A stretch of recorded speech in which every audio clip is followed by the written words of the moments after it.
from those, so do choose something and participate in that. That'd be awesome. And then we could read, maybe next week some of the poll results of what we're getting and see what you guys think out there.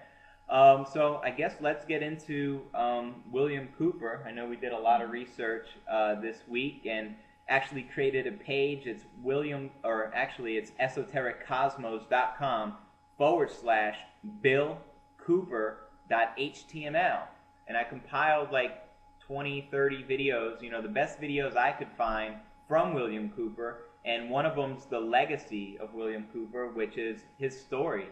I think it's about 60 to 90 minutes or so, and it's his life story, who he was. And if you don't know who he is or who he was, it's very important you find out, what his message was, because he was actually assassinated by the secret government in 2001 because everything he was predicting and everything he was talking about was true. And that just proves it right there. Including the World Trade Center, I think that's he predicted 9/11. There'd be an attack, a false attack, and the scapegoat person they'd put the blame on would be Osama bin Laden. And he said, I think this was like 3 months or so before the attack, that this thing is going to happen. It may happen next week. It may happen in a couple months. It may happen in a year. But you could bet your bottom dollar that something is going to take place. And he pretty much described it on his show. I have that footage on the actual page that we created, so you don't take my word for it. Listen to it for yourself. We also have something incredible, which I personally, it kind of gives me chills just thinking about it. But the JFK assassination and the whole truth behind that, William Greer was the actual driver of JFK on the day of his assassination in that Lincoln.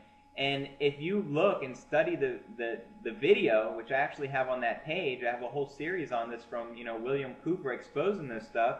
You could see William Greer, the driver of the car, turn around with a gun, point blank range, and shoot our president, John F. Kennedy. I mean, you're not going to see this on the news footage because all the footage they show you, the video is zoomed in to take your attention away from the driver. I mean, what really gave me nightmares was seeing JFK's brains getting blown to bits right in front of the whole world and nobody sees anything. Well, guess what? We see what really happened, and that was, a secret government. His name was William Greer, and he was the driver that day. And Kennedy's wife, you think she's in school, I remember we learned he's trying to get her husband's brain. You see his brain literally get blown out of his head. No, she's seen who shot her husband, and she was trying to leave and flee the vehicle so she's not next. And then you see the Secret Service guy, put her back in. And what proves all this, on top of the live video footage where you could literally see the assassination, within 2 years, every single person, every witness, dead. Mysteriously. Yeah, that's how it usually is. Coincidence? Yeah. And I guess when we go back to some of the research that Bill Cooper did, he was not funded. This totally came out of his own resources. He worked diligently. He had an office. I don't know if you'll see it on the video today, of all the documents and things that he researched. So he had quite an extensive library. And he had access to a lot of information, which if you're studying these conspiracy theories between Jordan Maxwell and I think John Lear and Richard Hoagland, and Project Camelot has a whole list of people that collaborate what he's talking about. Mm-hmm. They were either in the certain secret projects, or they also discovered in the different aspects that they were related to in the government, different parts to put this puzzle together. So it all began back in the 1930s and 40s, about where they had the Truman administration. Our president, who's supposedly a real control freak and a real hard ass, he had had contact with the aliens and contact with the other governments. I think it was the Russians at the time, to find out what their agenda was. And in the beginning, they did have alien crashes. They were supposedly caught on the radar by accident, and and then they were actually targeting the alien spacecraft. So there's quite a bit of that documented. We don't have the documents. We're basing it on the documents that Bill and Jordan Maxwell and all the people who did the research. So if you have any other questions, I would go also, there's a lot of interviews with Project Camelot. Plenty. www.projectcamelot.org. I think they have like 20 people that have been interviewed that are within the government, and it's an ongoing process with them. But it started back with Truman, so he was privy to this information as the president.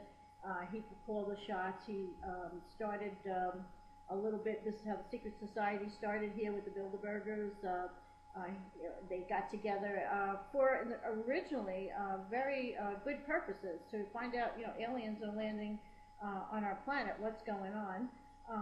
And then when they realized that this was a lot of money that was going to be funded, funneled through these projects, meant a lot of power, they started moving away from taking it from the president. So once Truman was out of office, there was Eisenhower, and then little by little the power was coming away from the president, and this secret society, the Bilderbergers, and then they had the, I think it's the first originally written documents were the 5412, the 1 and 2, because it was in 1954 when Eisenhower was in office. There was just a study group. They had Project Sign, Project Grudge, Project Pluto, Project Pounce. These were all different projects with government officials and the secret society trying to understand what the alien agenda was. Also collaborating with Russia, because we had now common bonds. Aliens were landing on our planet, and obviously, we needed a force together. They found some of the aliens were benevolent and warned us about our future. They prophesied pretty much what Revelations was talking about, that if we don't give up our nuclear power and all the things that that we were doing at that time, that we were going to annihilate ourselves, and we weren't going to make it as a species on our planet. Of course, we didn't want to give up that power. So these small secret society, about 35 people at first, the study group, and then I think it went down to the Majestic 12. They actually were in control, funneling all the money, funding all the money. It wasn't going through the president anymore. It wasn't going through the Congress.